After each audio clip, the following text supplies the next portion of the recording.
What is up, my beautiful gemstones? Welcome back to my channel, and if you're new here, thanks for checking us out. My name is Gemma Jade, but today we are going to be discussing a 20-year haunting part 1. Welcome back, everyone. I know it's been a minute, but I did need to take a break as I felt like these videos just weren't working for my channel anymore. However, many of you have asked for me to continue with them, so I've decided that until I figure out the schedule for all of the new live streams I intend to bring to this channel, and until I get the equipment and details together that I need in order to do the paranormal reactions I intend to do very shortly on this channel, I am going to keep these videos going. They'll be much shorter than you're used to, and that's because most people tell me straight to my face that they do not want to sit and listen to a deep dive on any subject. And so when I saw that this case was going to take me a while to get through, this is going to be part 1. Part 2 will follow next week. And if there ends up being a part 3, which there might well be, because this haunting is throughout the course of a little over 20 years.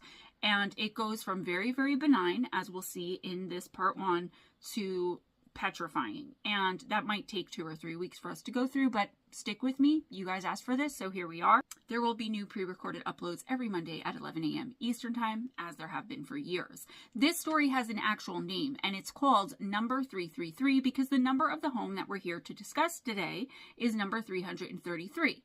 It's a semi-detached house somewhere in Sheffield, South Yorkshire, England.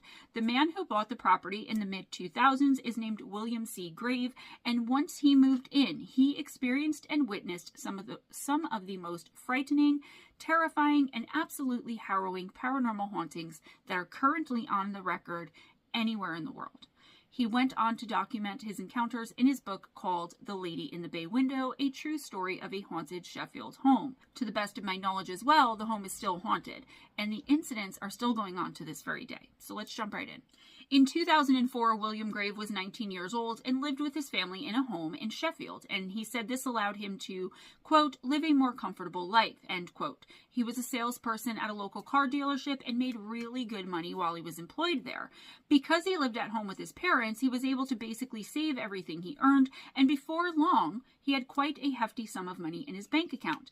Eventually, he and his fiancée at the time wanted to buy a home of their own to move in so they could officially start their lives together and maybe even have a family of their own. They didn't want to live in William's family's home anymore, and towards the end of the year, they went looking for homes for sale. They eventually came upon a semi-detached home in the south side of the city near Charnock, and they set up a time and date to view it. William was so excited about the prospect of having his very own home that he went the day before the scheduled viewing to the home and looked at it from the outside only. In his book, William described the home as, quote, a semi-detached property situated quite high up from the roadside with bricks that looked dark and weather-worn, end quote. Now, the word semi-detached have been used to describe this place a lot already, and as someone from the United States, I wasn't quite sure exactly what that meant. I looked it up, and it turns out that a semi-detached home in England just means something similar to what we call in America a duplex. It's uncommon, as far as I've heard and can tell, for most people to live in standalone houses like most people in America do live in England. Anyways, William went on with his description saying, quote, there were also 2 bay windows, one above the other, that overlooked the front garden, end quote, which he also said was quite overgrown.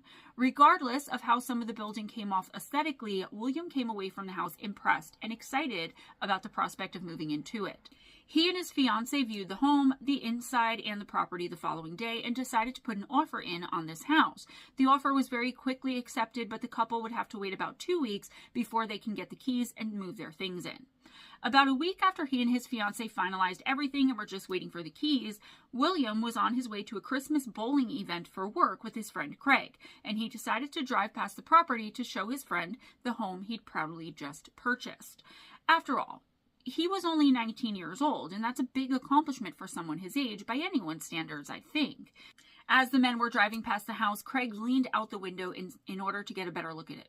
It was dark outside and somewhat hard for him to see anything. Craig said it looked like a lovely place, and then he turned to William and asked, quote, who's the old lady in the bay window, end quote. William, knowing there shouldn't have been anyone in the home at the time, turned and looked at the windows Craig had been talking about, but he didn't see anyone or anything out of the ordinary when he did. He didn't see anyone there. William tried to laugh it off and asked Craig what he was talking about, and Craig pointed to the top bay window in the home and said, quote, "There, in the top window, there's an old lady staring down at us," end quote.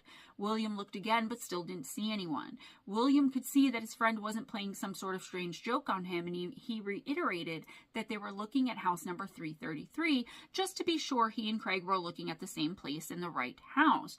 Craig insisted he knew which house it was, and he also insisted that there was an old woman in the top bay window watching them. He exclaimed that the woman was clearly right there and that William surely had to have been able to see her as well. William had already stopped the car and was staring intently at the window Craig was pointing to, but he could not see anyone there. After a moment or two of awkward silence, the two men shrugged it off and went on to their bowling night. On the way to the bowling alley, William couldn't shake off what Craig had said he'd seen, and he asked him what the old woman in the window looked like. Craig said she was, quote, "quite a small old lady, probably in her 80s, wearing a darkish colored cardigan over a white blouse. Her hair was gray, short, and permed, and she had a piercing stare," end quote. Craig went on to say that the woman, quote, "didn't look happy with us parking outside of that house," end quote. Despite how serious and adamant Craig had been the whole time, William managed to convince himself that his friend had simply been playing a prank on him after all, and that there had been no one at the window that night. Despite how seemingly benign this incident was, it was only the first of many strange happenings and occurrences at the otherwise nondescript, semi-detached house. On December 18th, 2004, which was approximately 1 week after the bowling night at work where Craig had seen the woman in the window, William and his fiancée got the keys to the house and started moving in their stuff. The only thing William knew at this point was that the previous owner had bought the house for his mother, but said that she, quote, "hadn't taken to the property and wanted to move out after only 2 months," end quote. He never questioned why it seemed as though the woman had rushed to move out, so much so that she left some of her belongings behind. Before he and his fiancée even started moving their belongings into the home on the day they picked up the keys, before William could even get the front door opened, he heard voices coming from the inside. He opened the door and stepped inside, immediately coming face to face with, quote, "a large bald-headed man," end quote. This man shook William's hand and introduced himself as the previous owner, whose name was Nick. Nick said he was sorry he wasn't gone by the time William had gotten there, as that had been his intention, and that he'd only come by to retrieve a bag of tools he'd left behind in his haste to move his mother as quickly as possible out of the house. A moment later, an elderly woman entered the room and introduced herself as Nick's mom. The woman said she lived on the property about 6 months earlier after her son had purchased it at auction. She explained the home had only one previous owner beside herself, a little old woman who, quote, "had the house from new in the 1930s when it was a council house," end quote. She passed away and the property was put up for sale at auction. Nick's mom also told William that, quote, "something in the house just isn't right," end quote. Before William could ask her what she meant, Nick interrupted the conversation and he and his mother left the home, leaving William alone inside of it. He later wrote that despite the strange interaction with Nick's mother and the incident in the car with Craig a week earlier, he, quote, "still hadn't put 2 and 2 together," end quote. Instead, he put the conversation out of his mind and set his sights on making the house his own home. While waiting for their carpets to be fitted, William's fiancée stayed with her parents, which left him in the home alone for a little while. To celebrate his first night in his new home, he invited a few friends over for an impromptu housewarming celebration. 5 friends showed up and each had their own sleeping bags with them. They decided they'd all sleep in the living room, but before they went to bed for the night, they drank some beers, played some Monopoly. A couple of hours into the uneventful and normal evening, one of William's friends, whose name was Greg, suddenly screamed in a terrified panic and ran from the room. William wrote in his book, quote, "knocking drinks, hotels, houses, cards, and playing pieces all over the place as he did so," end quote. He ran to the far side of the room and stopped, and while everyone looked at him expecting some sort of explanation for what he'd just done and why, all Greg seemed to be able to do was stare at the little Christmas tree William had set up earlier that night. Now, this is Greg, not to be confused with Craig, who saw the woman in the window. Since Greg wasn't saying anything or explaining why he'd done what he'd done, the room erupted with shouting and yelling as the men started to get angry about the game they just spent hours playing and how it was destroyed due to Greg's unexplained actions. William finally asked Greg what had happened, and Greg responded by staring at the Christmas tree and remaining silent for about another minute or 2. William knew that whatever had happened, it had seriously frightened his friend, and so we brought him into the kitchen to try and see if he would maybe talk about it there instead, without everyone around him being angry and listening. It still took Greg a few more minutes to calm down, but when he eventually did, he said to William, quote, "Did you not see her? The old lady sitting on an invisible chair next to the Christmas tree? She was just staring at me, hovering on nothing," end quote. William immediately thought of the claims his friend Craig had made about the old woman in the bay window the night they'd been out there in the car the week earlier, and he asked Greg to describe the old woman. Greg said she was, quote, "probably in her 80s or 90s with curly gray hair, a long skirt, a white blouse, and a dark-colored cardigan," end quote. He went on to say, quote, "She was staring right at me," end quote. William was internally shaken but kept his composure and didn't say anything about what had happened with him and Craig the previous week. He eventually convinced Greg to stay the night, and they went back to the others in the living room. There were no further incidents that night, but William later wrote that he was, quote, "glad I wasn't alone in the house that night," end quote. As he and his fiancée rang in the new year of 2005 from their new home, which they were in the process of moving into but living in together, William was relieved there had been no more incidents since the first night he'd been there. He did go out of his way to do some research on the original owner of the home, and he got most of the information from his next door neighbor. William only knew his neighbor as named Tessa, and Tessa told him that the old woman had lived there since the 1930s when it was a council house. Her name was Mrs. Tompkins, and she'd taken great pride in her home, and it was a well-known fact that the main thing she would boast about was how sparkling clean the windows in the home were kept, specifically those bay windows. Tessa said he hadn't seen anything strange going on in the home since Mrs. Tompkins passed away several years earlier, but William silently wondered if Craig and Greg had in fact somehow seen Mrs. Tompkins or her spirit. By the summer of 2005, William and his fiancée had broken up and he was living alone in the house. He had 2 spare bedrooms and decided to seek lodgers from among his friends. One of the friends who moved in with him was Doug, whom William had known since they were small boys and with whom he never had any issues or problems with at all. Doug took the second largest bedroom in the house, and it overlooked the rear garden. While they discussed the terms of Doug living there, William asked if he knew anyone else who might want the other spare room to rent, and Doug very quickly said that his friend Dan did indeed need a place to stay. Within just a few hours, Doug introduced William to Dan, and despite the room being small and in the front of the house, Dan was eager to move in and accepted the terms. William hadn't said anything to anyone about the strange events that had happened with both Craig and Greg at this point, but after a few beers that same night, he decided to tell them about the strange experiences. To his surprise, both of them were interested in what he was saying, and neither of them laughed or even seemed at all like they didn't believe him. Eventually, Dan asked him if he'd seen anything strange in the loft area of the home, and only then did it dawn on William that he'd never actually gone into that loft or into that part of the house. It was 10 at night and dark, but the 3 men decided to investigate the loft at that time. Once the 3 of them were upstairs, William and Dan hoisted Doug up into the loft area. Once his head was through the loft's doorway, Doug took out his cell phone and used it as a flashlight so he could see, because it was pitch black up there in the loft. There was no light. Within only 1 minute, Doug had dropped the cell phone while jolting with fright, inadvertently kicking out of the reach of his friends as he went flailing down onto the floor below him. He was obviously shaken and took a minute to come to his senses, but then all he said to his friends was that the loft was empty, and he also said there was nothing up there but one single chair eerily sitting in the middle of the room. He said that chair, for reasons he couldn't explain, unnerved him to the point where he had a panic attack and knew he wasn't supposed to be up there and should leave immediately. After about 10 minutes and seemingly with a cooler head, Doug ventured back up into the loft. He sat on the stool and started recording. He ended up recording several minutes of footage of him just sitting there in that chair. The 3 of them then went back into the living room. The whole time they talked about why someone would leave a single chair in the middle of the room like that, and then they watched the cell phone footage he just filmed.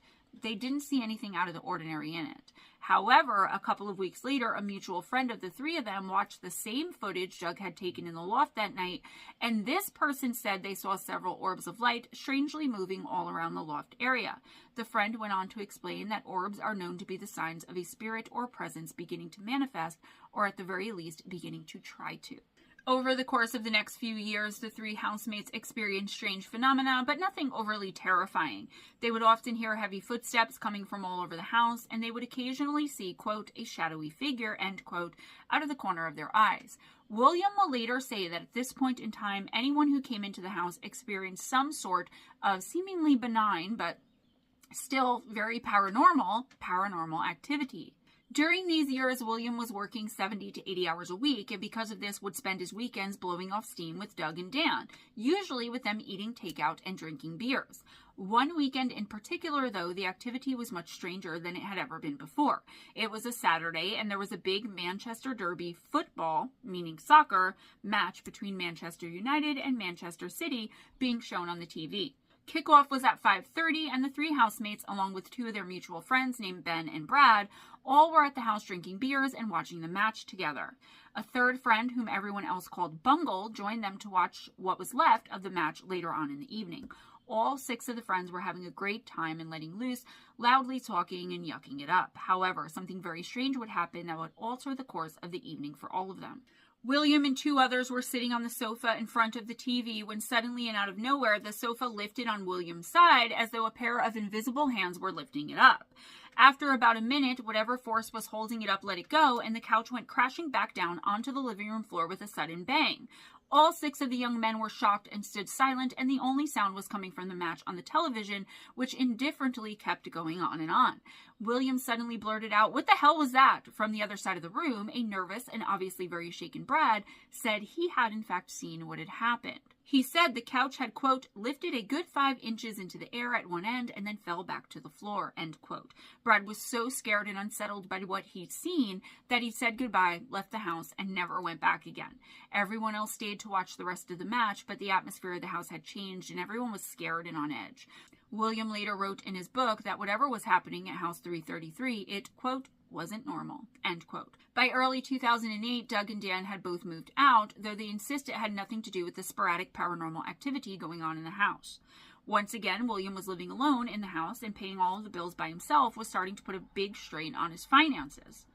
His brother Darren had recently gotten engaged, and he and his fiancée were renting a small apartment right behind his and William's parents' home. Darren asked William if he wanted to move into their apartment and let them live in number 333 until the wedding, at which time they would be moving into their own home and he could move back in. This meant a break from paying all of those bills on his own, and William jumped at the offer. While living at number 333, Darren and his fiancée witnessed much of the same strange phenomena and activity that William, Dan, and Doug had witnessed in their first years living there. In the winter of 2008, Darren and his fiancée moved into their own home, and William moved back in to number 333. He wrote later that the moment he stepped back inside the house, quote, something didn't feel right, end quote. He elaborated that there, quote, seemed to be a presence in the rooms, end quote, with him, and that the presence was undoubtedly the same one that had always been there, but that something was very different about it. He said, quote, this time it was stronger than ever, end quote, and that he had the feeling someone was physically standing right next to him. Dan had died suddenly a couple of months before this all happened, and when confronted with the heavy presence right next to him, William said out loud, quote, I can feel that you're here with me. Is that Dan or some other spirit here in the house with me, end quote. He didn't get any response, and so he took out his phone, snapped some photos of the space directly in front of him where he felt the presence. He said out loud that whatever was there should show themselves to him in a photo.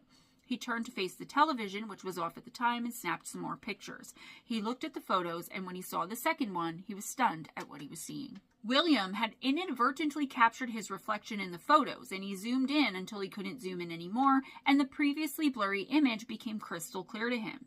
Standing over him, right where he'd had the feeling someone had been standing next to him, there was a large, dark, shadowy figure. Dan had been thin and stood at about 6 feet tall, but William just intrinsically knew that it wasn't his friend. He said, for one thing, the figure was much taller than that, and it, quote, towered over me as I sat on the sofa, end quote. He further stated it was a black mass and, quote, a bulky-looking guy, end quote. William was shocked and terrified, and he immediately ran out of the house and went to his parents' house, where he ended up staying for several hours until he calmed down enough. Unfortunately for not only William, but those of us interested in this case and all of the researchers fascinated by it, William lost that cell phone at a house party a few weeks later, and with it, the photographic evidence he captured that day. In the summer of 2009, several months after that incident, William finally found 2 new housemates, so he didn't have to live alone and pay all the bills anymore. Paul rented the larger bedroom, and Matt rented the smaller one. Darren would show up randomly on Sundays most weeks because he'd been in town drinking to excess in the bars the night before, and William's residence was the closest place he could go to sleep it all off. He would stay the night and go home the following morning. However, one Sunday was different and stood out from the rest to all of them. Darren, William, Paul, and Matt were all in the living room watching TV, and everything was normal for all of them. Suddenly, Matt yelled for William to pause the television with the remote. He did as he was asked and turned to face Matt, who was looking at a small gap below the door in the living room. Under the door, a slither of light was visible. William anxiously asked his friend what he was looking at, and Matt replied that he'd, quote, just seen a shadow move slowly past the bottom of the door, end quote. William kept the TV paused, and within seconds, all of them heard loud footsteps that sounded like they were coming towards the living room from right outside of that door. He later wrote in his book, saying, quote, the footsteps sounded like a heavy-footed person with boots on who was walking slowly away from us, end quote. The footsteps sounded like they were heading in the direction of the staircase now. The sound proceeded up the steps, becoming less and less audible with each and every step that was taken. A loose floorboard at the top of the stairs creaked and groaned loudly as if someone or something had stepped on it as they made their way to the upstairs bathroom. The men sat there intently listening to see what would happen next, and that's when they heard the bathroom door handle jiggling, followed by the hinges squeaking as someone definitely opened the bathroom door. A moment or two of deafening silence hung in the air before the bathroom door was slammed shut twice, followed by more silence and stillness. The men weren't just scared by the events that had just unfolded. All four of them were also fascinated by it. After they talked about it for a few minutes, William reluctantly agreed to go upstairs and investigate whatever it was they'd all just heard. He first went upstairs and into the bathroom, where he found no evidence that anyone had been there and nothing seemed to be missing or amiss or messed up or whatever. He went back downstairs and continued watching television with his three friends, but that wouldn't be the end of the activity that night. Several hours passed with nothing out of the ordinary happening, but suddenly and once again, Darren asked William to pause the TV. As soon as he did so, all four of them could once again hear the sound of phantom and heavy-footed footsteps that appeared to be pacing back and forth on the landing in the home. They listened for a moment, and then Darren yelled out to whoever was there with them, quote, stop this now, you're freaking me out, end quote. Surprisingly, the footsteps stopped immediately when he said that. Through the years, many people lodged at the house with William, and the strange events continued. By the time 2012 rolled around, a man named Alan was renting the smaller bedroom overlooking the front garden, and a man named Brendan was renting out the second largest bedroom Paul had previously occupied. At this point in time, Darren was working most weekends and would spend his only day off, which was Friday, playing golf with his father during the day before meeting with friends every week at the Boat Chief Hotel at night. During one of those Friday evenings that year, William met his future wife, a woman named Grace, who was the manager at the hotel's bar at the time. After they'd been dating for a couple of months, Darren invited William and Grace to go with him and his wife, Lisa, to a new casino that had just opened up nearby. They all had a fantastic time, but the night took a turn for the paranormal, for William and Grace at least, once they returned to William's house. The four of them got into a taxi, and because William's house was closer to the casino than Darren and Lisa's house, it was decided that he and Grace would get dropped off first. They arrived at number 333, and while he was paying the driver his half of the fare, Grace stepped out of the vehicle. As she did so, she just happened to glance up at his house, and once he was done and the cab had taken off, she asked him, quote, who's the old lady in your house, end quote. Grace thought all of William's housemates had gone for the evening, and she told him so, and William, being just as confused, asked what she was talking about. Grace pointed to the upstairs bay window and said, quote, who's the old lady in your bedroom window, end quote. William looked, but he couldn't see anyone at all in any of the windows. However, he was sure that she was seeing the same woman other people had claimed to have seen many times in the years he'd lived at number 333. He did his best to dismiss it to try and ease his girlfriend's mind, and when she looked back up at the window, she said the woman was no longer there.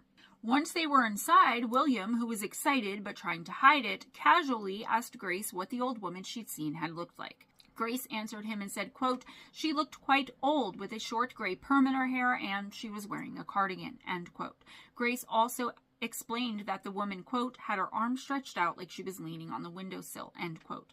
She added, quote, she was staring right at us when we got out of the taxi, end quote. William figured he knew exactly who Grace had seen and that it had been Mrs. Tompkins. As the couple got to know each other better, William would spend several nights a week at Grace's house, which she shared with her 7-year-old son Elliot, and the two of them would spend a couple of nights at number 333 together. By this time, Grace had given up her bar management job and was working as a hairstylist, which left her nights free to do whatever she wanted to do. One Friday night, after working later than usual, Grace decided to spend the night at William's house, and the couple ordered some pizza and shared a bottle of wine. Once they went to bed, he fell asleep very quickly, which left Grace awake and alone in the bedroom with him. She woke him up less than an hour later, and she was in a complete and total panic. She told William it sounded like there were people downstairs and that there was definitely more than one. William immediately texted Alan and Brendan in order to make sure it wasn't just his housemates coming home earlier than they'd intended, and they both texted him back immediately. Alan was still at the bar he worked at. He'd just completed his shift and was relaxing and enjoying his staff drink for the end of the night. Brendan was spending the night at his girlfriend's house. William got out of bed to look out the window and see if he could figure out what Grace had been hearing, but as soon as he did, the footsteps downstairs returned. Now, I'll get into what William said it sounded like and so many other events that happened in this oddly haunted house next week as we dive into part 2 of number 333. So many of you have asked me, and more often than not, y'all ask me to keep it shorter than like 40 minutes to an hour. So here I am doing my best at trying to please you guys and make you happy with the content I'm delivering in the hopes that we'll get more views, likes, shares, and comments on these particular videos. So they become a little bit more worth doing for me as far as financially. Now, this haunting, this is benign. It's much unlike a lot of the stuff we've talked about because we always talk about demonically possessed people and demonically haunted houses. It does get progressively worse, so be sure to tune in next week. For now, though, I hope you all enjoyed this video. I know, like I said, it's much more benign than others we covered here, but for me, that's what makes it so fascinating. It's almost as if there are spirits in this house just trying to live alongside William and his housemates, but that sometimes, and for whatever reason, they get annoyed and insist on being recognized and or acknowledged.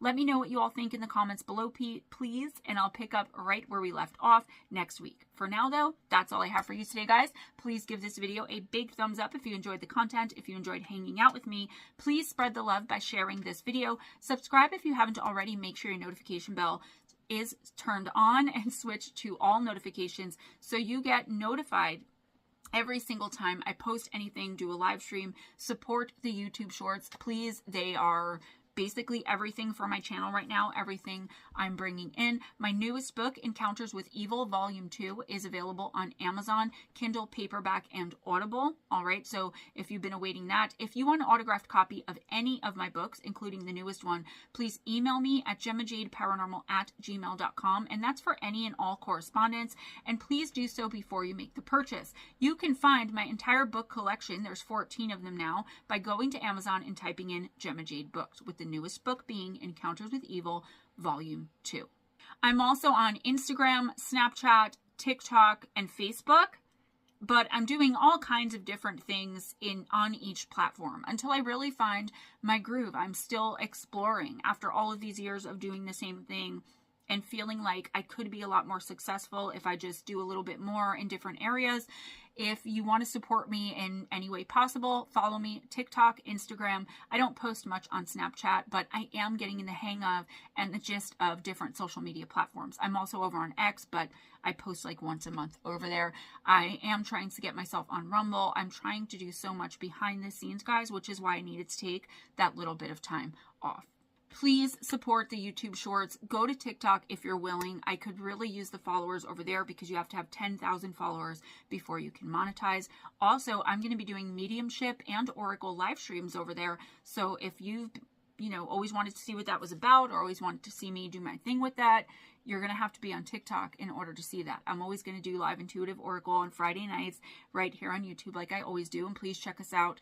And either next week from when you're watching this or the week after, there's going to be a return of Afternoon Talk, Paranormal Talk Tuesday or something. I don't remember what I named it, but it's myself and Ghost Dragon CW at 1 p.m. Eastern Time, just chit-chatting about the paranormal. It's just going to be me and him because it seems like every time I invite someone to do a permanent position, some drama springs up or whatever. So I'm going to stick to it being just me and Steven. Be kind to each other, guys. It doesn't cost anything. Be kind to yourselves and never accept anything less than others being kind to you. If nobody told you today, you're amazing, right?